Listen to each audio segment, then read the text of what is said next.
Whitehall, New York is a small town nestled in the foothills of the Adirondack mountain region of New York. For the uninitiated, Whitehall is a quiet and unassuming area of an overall rural region of upstate New York. But for those interested in the unknown, especially the topic of Sasquatch, Whitehall is well known, arguably as the Bigfoot capital of the Northeast. Whitehall has become important in cryptozoology terms because it had landmark cases of Bigfoot encounters and so forth, which involved law enforcement agencies. This region is rich in the traditional histories from the Algonquin and the Iroquois right up to modern day. And so we can look at modern sightings with the perspective that we have a lot of sightings from the past. For instance, Cliff Sparks had his sighting a full year before the Abair Road Incident. And he saw a creature on green number 1 on the golf course, and that creature had red glowing eyes, was about 7 to 8 feet tall, and moved as he described as sloth-like. A year later, we have the Abair Road Incident, in which law enforcement agencies are involved. And so these became landmark cases throughout the years. But before that, you can go back to the 1800s and so forth, and you have descriptions of wild men and wild creatures in the woods. You have a description from Pownal, Vermont, not far away, in which they talk about a 5-foot tall creature that made the New York Times and so forth. So these sightings are incredibly consistent from ancient times, from earlier days of the Algonquin and the Iroquois right up to modern day.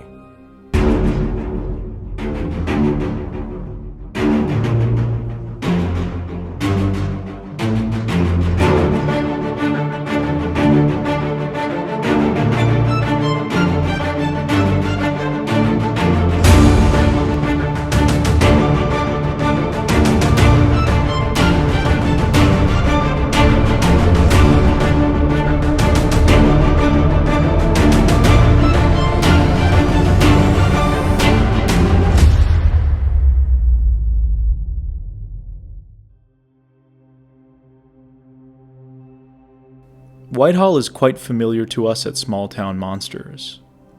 Seth Breedlove's 2016 film, Beast of Whitehall, extensively covered the Abair Road Incident, featuring interviews with those directly involved. It was the second Small Town Monsters film ever released. And as it got way down in the corner of that field, it turned around, and I still had the spotlight on it. And you could still see the eyes, but they weren't that bright glow. It let out 3 guttural, just like it did here. Make your old hair stand up on ends, or your hair in your body curl up, the goosebumps, the whole 9 yards like I've got now. And I took it as, get the hell out of here. In June of 2020, myself, Seth, Mark Matsky, and crew traveled to the Whitehall area in order to film On the Trail of Bigfoot: The Journey. That film largely covered the Bigfoot phenomena in the Adirondack region of upstate New York, with an emphasis on Whitehall. You had teenagers out on Abair Road, a very rural road in Whitehall, New York. They parked their truck and they encountered a creature that was walking next to a telephone pole there. They sped away, leaving tracks in the road, and went in to report it to the police. Washington County Deputy Sheriff, the Whitehall Police, New York State Trooper all responded to the scene. And that night, which was August 24th, 1976, they cited several sightings of a creature out on Abair Road that was described as being about 7 to 8 feet tall, dark colored, walking upright like a man but looking more like a gorilla, and having red glowing eyes. It was during this shoot that I realized how Whitehall, sitting at the foothills of the Adirondacks, was truly a gateway to this region. During that shoot, we took an absolutely stunning doorless helicopter flight over the high peaks region of the Adirondacks.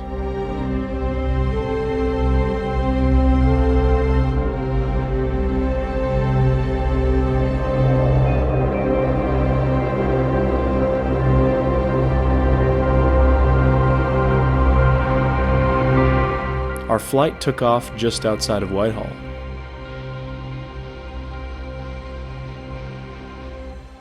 We also spent time with longtime researcher Steve Kulls, aka the Squatch Detective, as well as Mike Ann of Tactical Bigfoot Research and some others, spending time near Buck Mountain, an area where Sasquatch sightings have taken place in years prior. This rugged area is nestled between Lake George to the west and the end of Lake Champlain and Whitehall right to the east.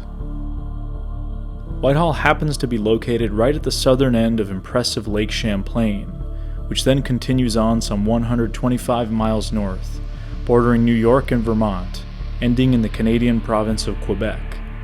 Lake Champlain is of course known for an aquatic cryptid mystery known as the Lake Champlain Monster.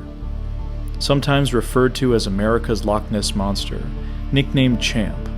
This strange creature has been seen across the lake for hundreds of years, garnishing interesting alleged evidence, dozens upon dozens of eyewitness stories, and like with Sasquatch, usually more questions than answers.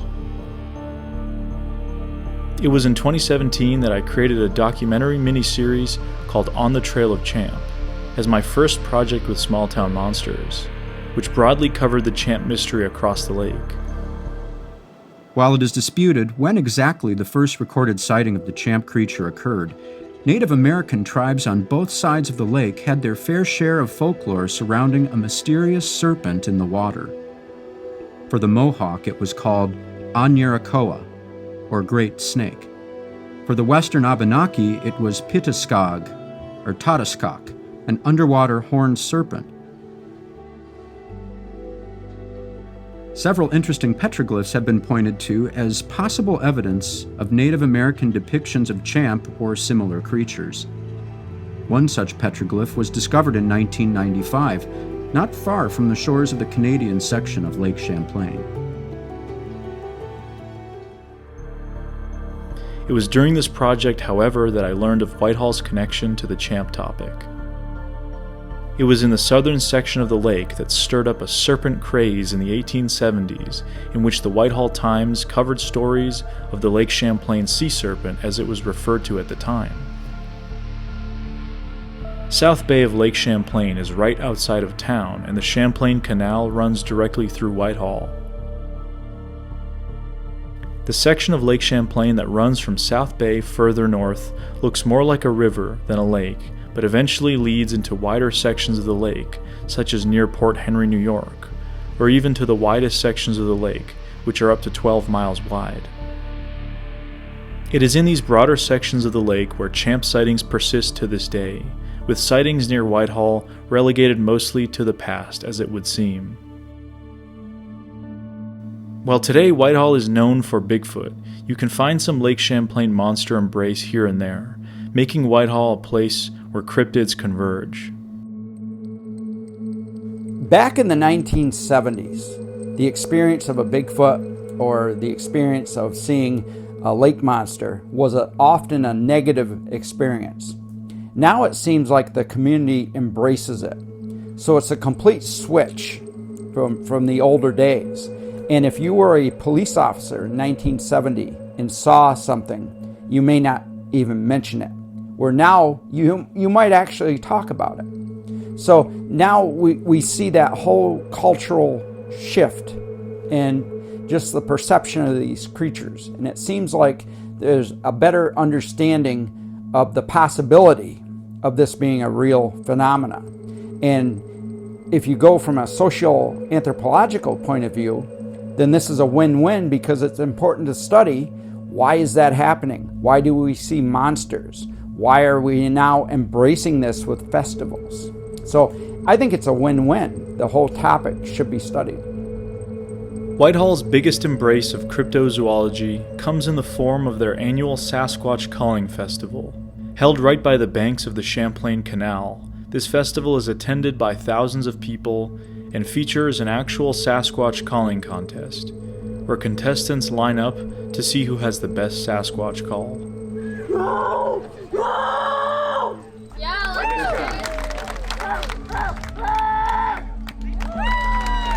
In September of 2022, the Bigfoot Beyond the Trail crew headed to Whitehall to experience the fabled mystery of the area ourselves, including attending the Sasquatch Calling Festival.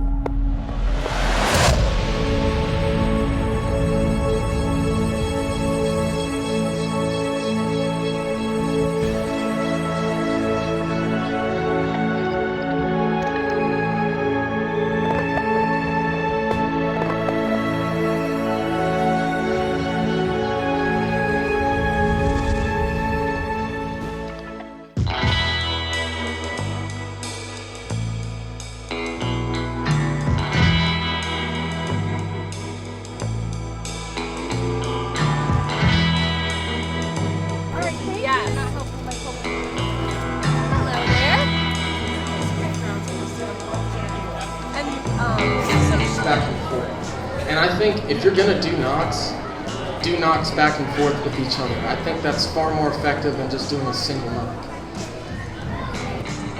Last year, me and Aleks were out at Laird Meadow, which is over in the Bluff Creek area.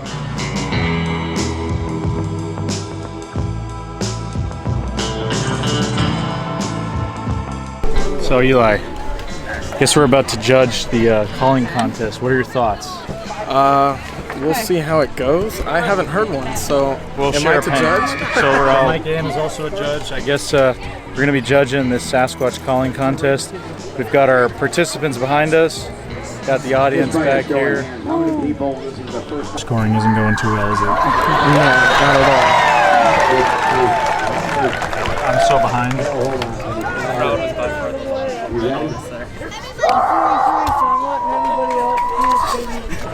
This guy, give him a call. Yeah, Like this guy.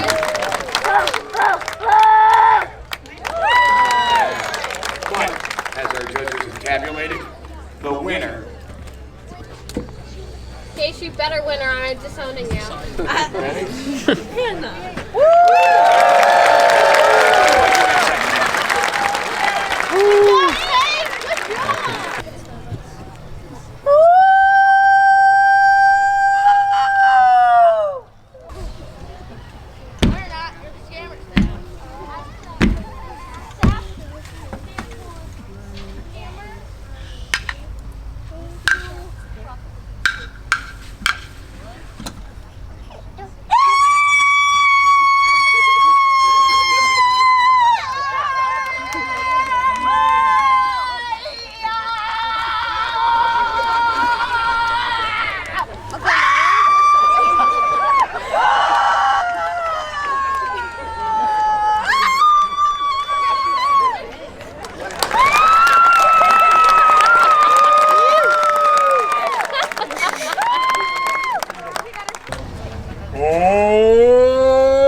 It was tough. Scores are in. The competitors gave it their all. Okay, I need the following two numbers to the stage.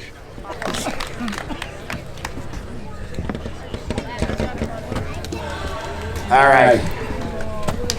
You ready, folks? Yeah. You guys want to do your house? Ladies first.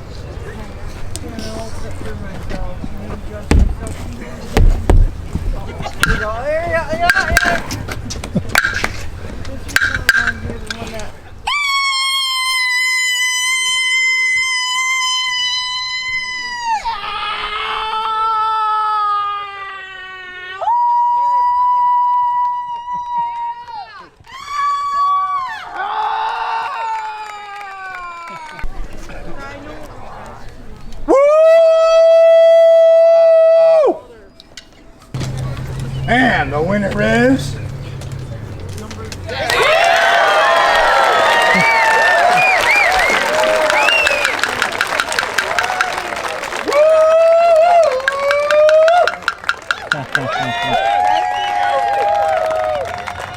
All in all, the festival was a great time. I got to hear some interesting Sasquatch reports from across the Northeast, with even a few Lake Champlain monster reports thrown in. The Sasquatch calling contest was quite hilarious and a good time for all involved.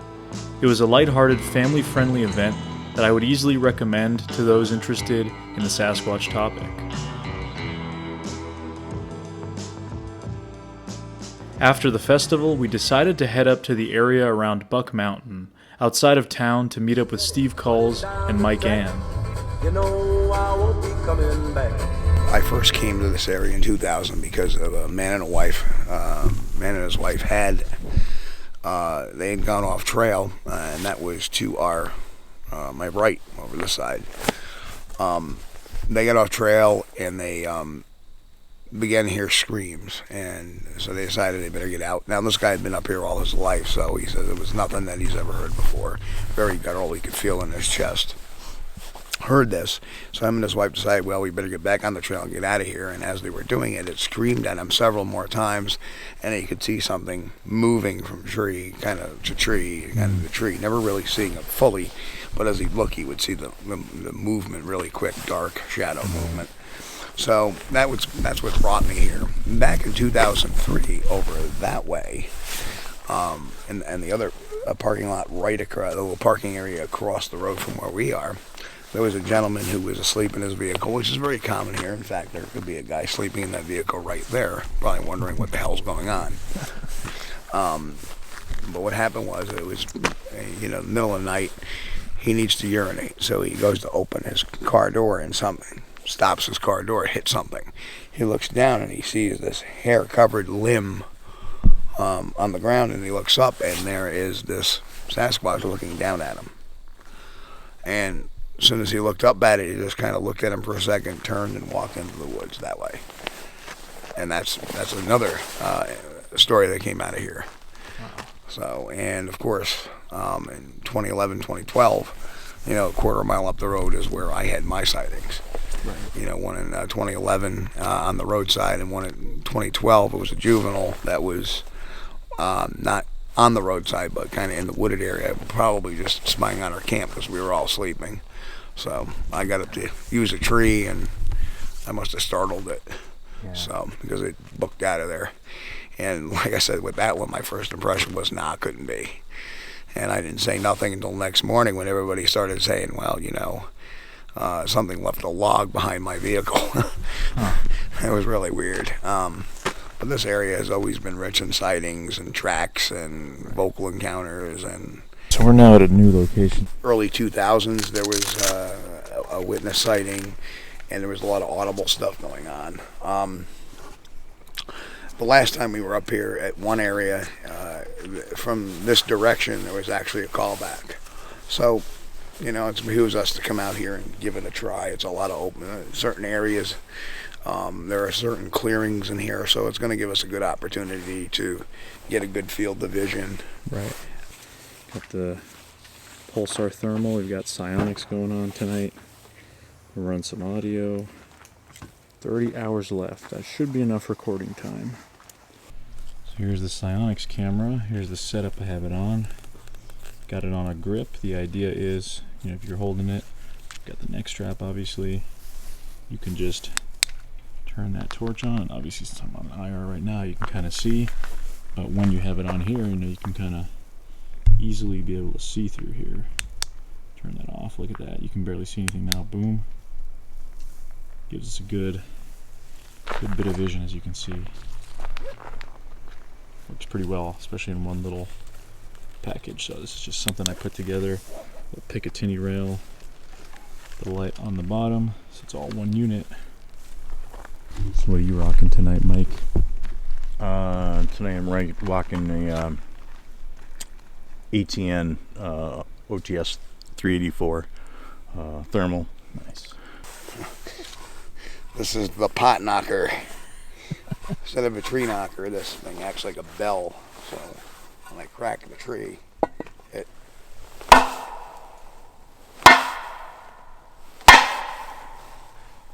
and that sucker you can hear echoing.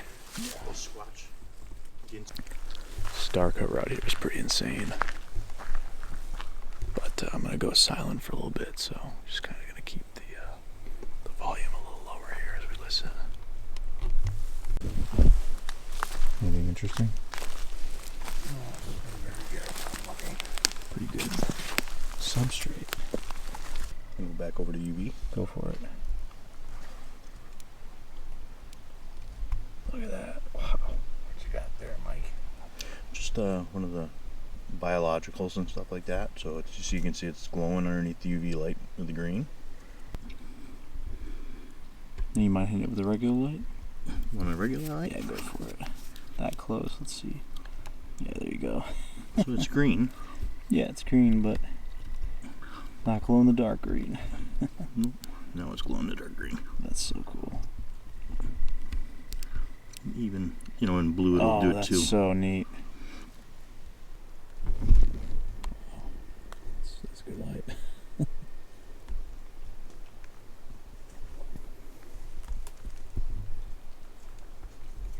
The noise. See if anything follows us down.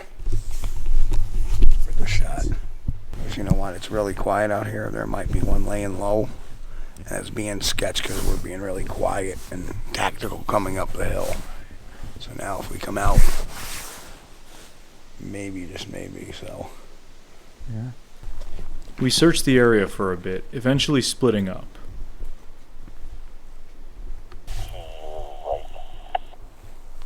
If you want to therm, we might have a porcupine coming that way. We're checking out. We got a possible thing on the therm out here. Let's see. Oh, I see something moving. Yeah. Yeah, he just dipped under the horizon level. I can't see that. Oh, there he goes again. While I was with Steve, away from Mike and the others, we both spotted something large giving off a heat signature on our thermal units.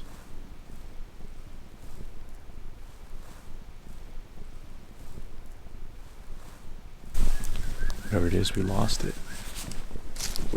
We were seeing something big down in here. I was filming on my therm for quite a few minutes. The thing's big. Just trying to see if I can get it on here again. And it was bear-sized at least. Definitely bear-sized. It was over this way.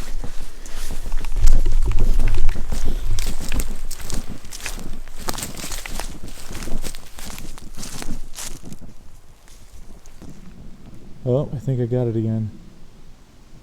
Yeah, it's down here. So I'm on it again. Yeah, there's that dip there. I'll try to get over here and get a look at it.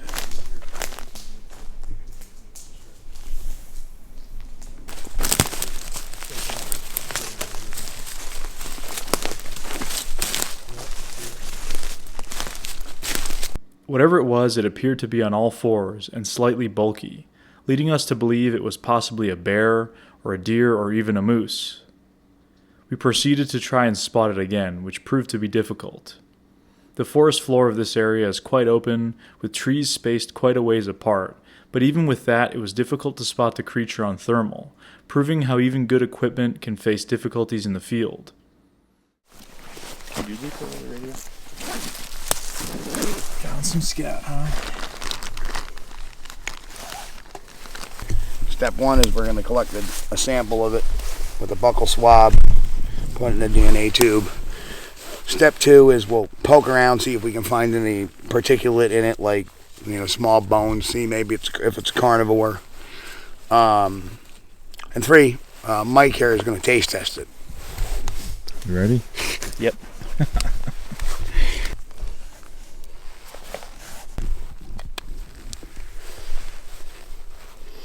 I'm going to mail this to Tom Biscardi. That's a good exercise to practice collecting a sample anyway. Right.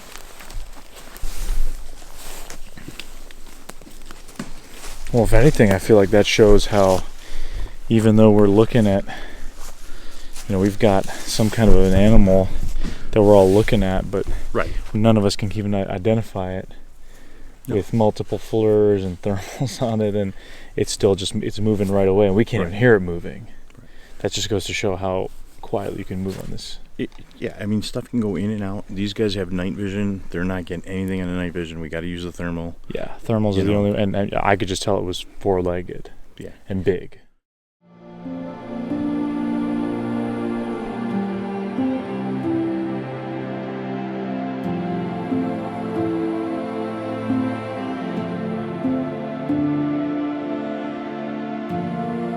For myself, no trip to this region would be complete without paying a visit to Paul Bartholomew.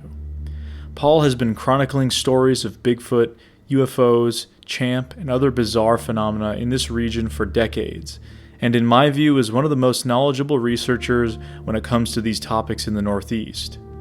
His impressive collection contains so much information about Sasquatch around Whitehall, upstate New York, and the general Northeast region, and Paul himself is a treasure trove of knowledge.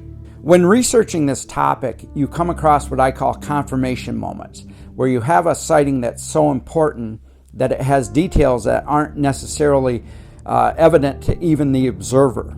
For instance, 2 Hong Kong nationals were fishing up near Dresden, Clemens area, New York, and they were fishing behind this tavern. And while they were fishing, they saw a ape-like creature wading through the water at chest level. And the creature was wading away from them. And so I said to them, "What'd you do?" And they said, "Well, we went fishing." In other words, in their cultural expectation, it wasn't unnatural to see a primate in the wild. And they had no idea that there were primates up here, they said. But it wasn't that unnatural for them. So they kept fishing. It wasn't a big deal for them.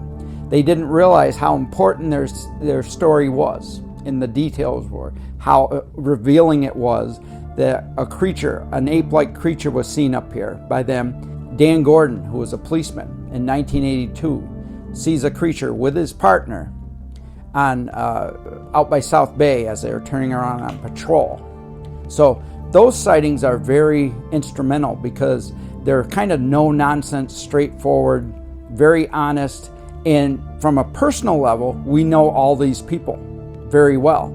And we know they're not hoaxers or known exaggerators. They're very respectable people.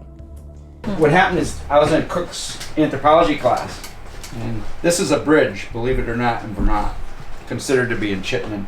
And so the guy comes down for the state there, and he takes a picture of the bridge. When he does, this is in the corner. We went to that area. Sorry. And it's about 8 foot, whatever that image is. Now, it could be a shadow, and it was pretty rugged terrain to get in there. Mosquitoes, it was miserable. Yeah, and we got there, and the exact spot, that would be about 8 foot that image is. But I don't know if it's a shadow. Could be. That's Cook at the site. Dr. Warren L. Cook was a professor of history and anthropology at Castleton State College in Vermont. I was able to study under him back in the early 1980s. He was sort of a pioneer in the ancient Vermont research of pre-Columbian contacts. And he was instrumental in the Bigfoot research and recognition of the Northeast Sasquatch phenomena. In 1985, Dr. Cook actually traveled to China to exchange information between the American Sasquatch, or Bigfoot, and the Chinese Che-Ren, or Wild Man. So he was one of the first Westerners to travel to China based on the cryptozoological mysteries. Now, he also was a Pulitzer Prize nominee for Latin American history for his Flood Tide of Empire, which was published by Yale University.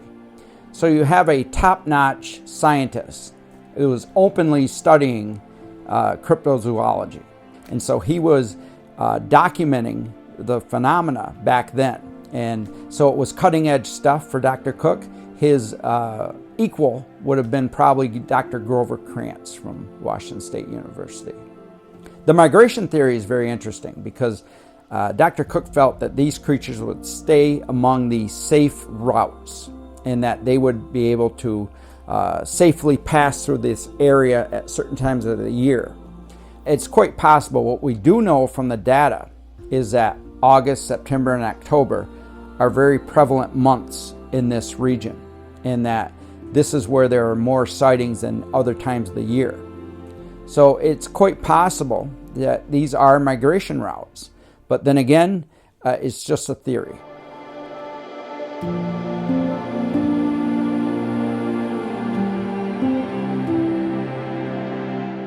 We then proceeded on with Paul, who would take us to the location of the Abair Road Incident of 1976.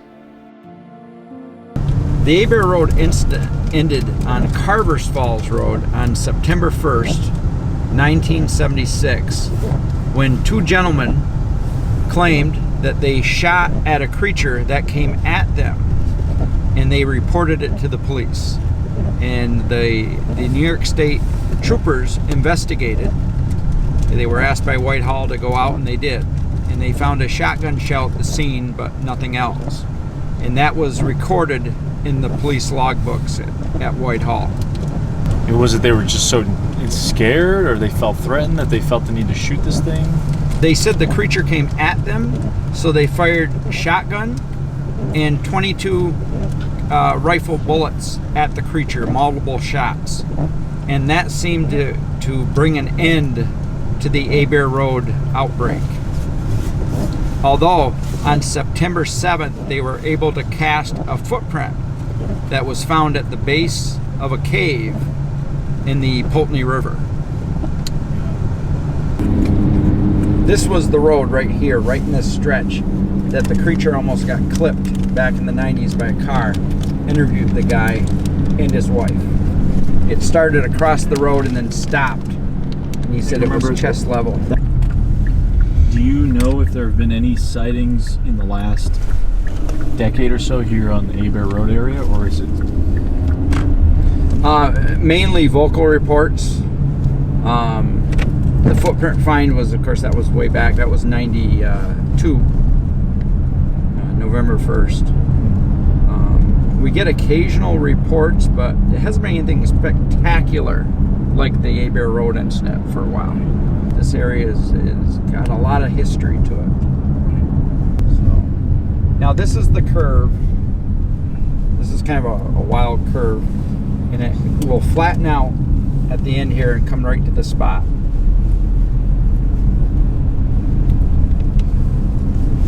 And I'll pull over.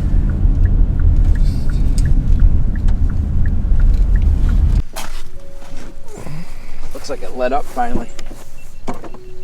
So this is it. This is the spot where the creature, that's where the telephone pole was and where the creature was seen. I mean, could you run us through really quickly the kind of series of events that transpired here?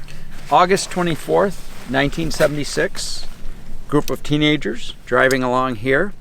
They spot something walking beside a telephone pole right here. And the telephone pole is now gone, but they sped away, returned to the scene with a third teen. They all saw it, sped into town, reported it to the dispatcher.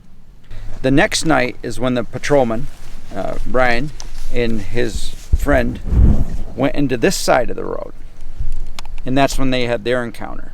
But it was technically past midnight, so it would be the August 26th. So Brian's wasn't here. Brian's was on this side of the road. This side of the road. Yeah, this was where the initial teenagers spotted theirs and where the police responded to this area. And that house wouldn't have been there then, huh? No, that's new. No, brand new. Along this road, these houses are almost all new. There's very few. This was very rural back in the 70s.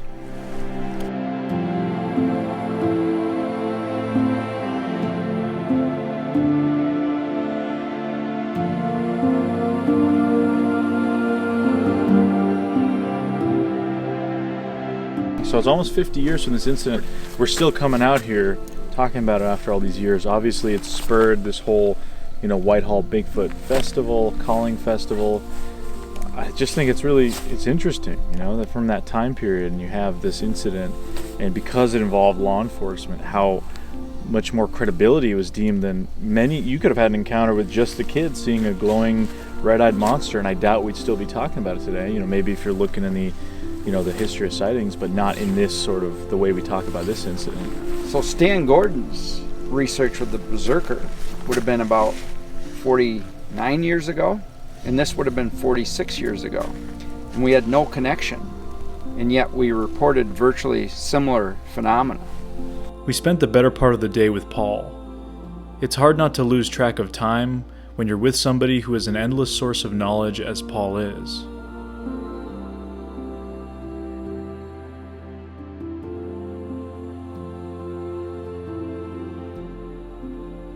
That evening, we met up with New York-based researcher Emily of the Forest Fleur to investigate an area right outside of Whitehall with a history of strange activity. All right, so we're out here outside of Whitehall. We're with Emily and Levi of the Forest Fleur. So Emily, let's say a little bit what the Forest Fleur is and kind of what your connection to the Whitehall area is. I know you are involved in the festival, but you've been coming up here for a while. Yeah, I mean, the Forest Fleur is basically a Bigfoot research organization. We focus heavily on protecting Bigfoot's environment, origin theories, trying to figure out what the species is in order to advocate for them and discover them. Whitehall inspired my entire initiative. So coming here as a little girl, I was just infatuated with the subject, and I've been hooked on it ever since. I really love the stories here and the history. She makes the awesome beanies, the hats that we're wearing, and some of those flags that we've used in previous videos. So you're kind of the unofficial Bigfoot Beyond the Trail gear sponsor for something. So awesome, I love it. Well, if cool. anyone needs field gear, you know where to find me. Yeah, definitely. So yeah, we're in an area now that was recommended by Paul Bartholomew. There's been some activity here. It's technically on the Vermont side of the border, but Lake Champlain, where it ends, is literally right behind us. There's these cliffs over here, so there's been sightings right above where this cliff is, basically. On the other side is Skeen. Across the river, technically, is Skeen Valley Golf Course. So there's a long history of sightings here. It's been raining all day, so we're gonna kind of head out and just see what we can hear. And we've got 3 thermal units, right? So pretty much everyone's got a thermal unit or a night vision. So see what we can stir up. Maybe the rain's getting something moving around. I don't know. We'll see what happens, but I can't wait to explore this trail. yeah, let's do it. These are really, really slippery. So just be careful. You want to go next? Sure.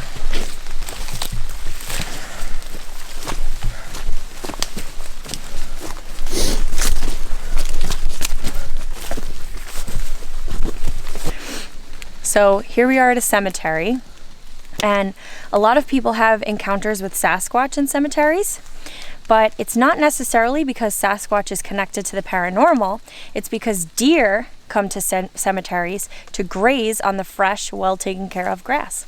But this is, yeah, I don't know. This one's not very well taken care of. I was going to say, this is in the middle of nowhere, and this is like up on the hill. I'm just trying to see if there's any heat signatures.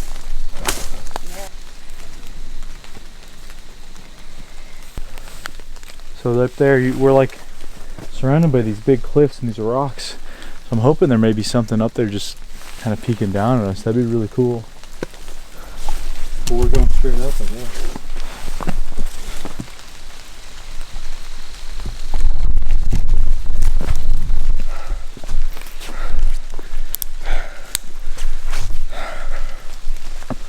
It is getting foggy. It's getting foggy. Got the knocker in case of knocks. We're on top of a ridge now. It could be a promising area. Oh, I see it. Oh, shit. You guys getting a hit? Well, we're getting a hit of something. Record that, Levi. He's looking the other way. Movement? No. You guys recording? Yep. Yeah.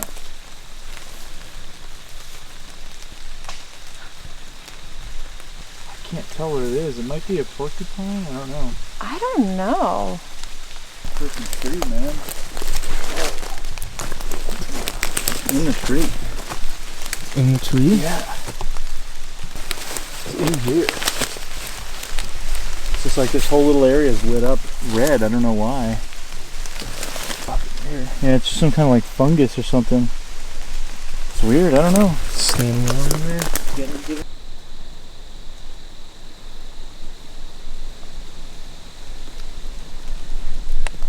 Wind and rain.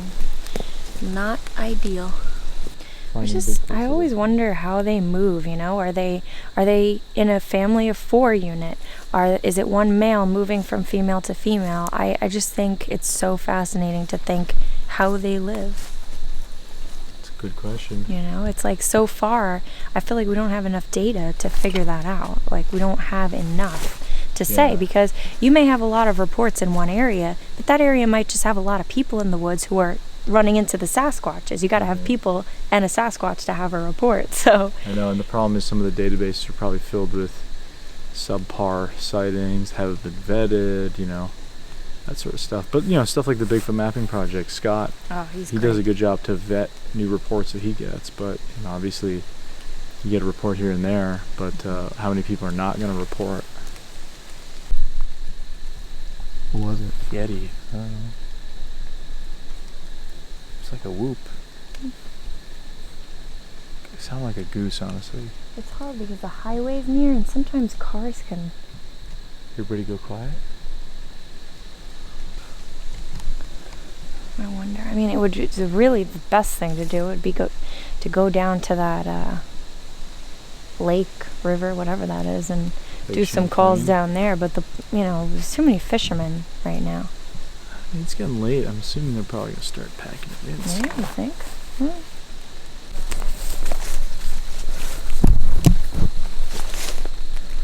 We are down by the banks of the east bay of Lake Champlain,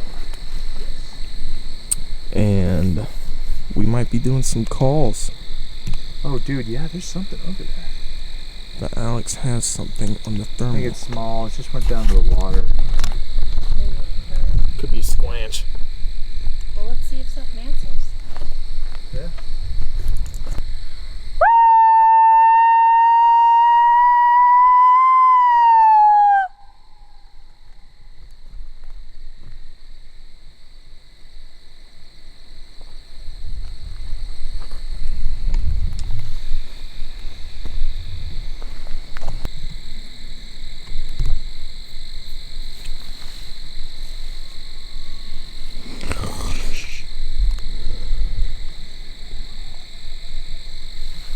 Hear that?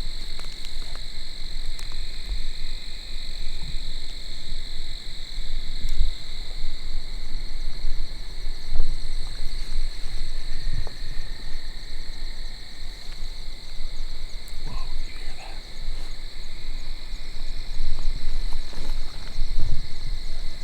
Yeah.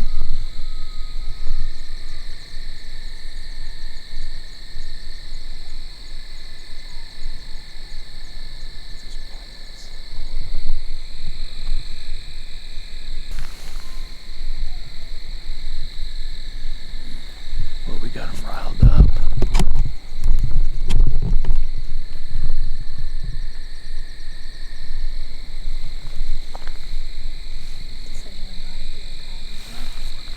Yeah.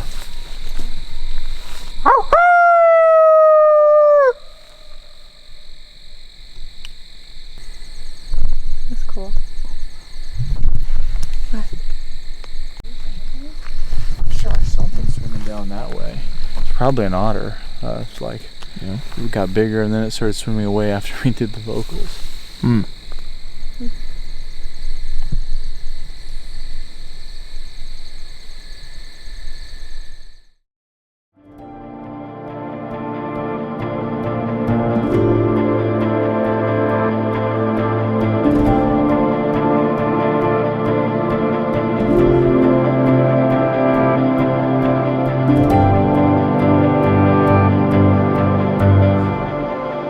While nothing of note aside from encountering known animals happened either night, it was still a worthwhile adventure.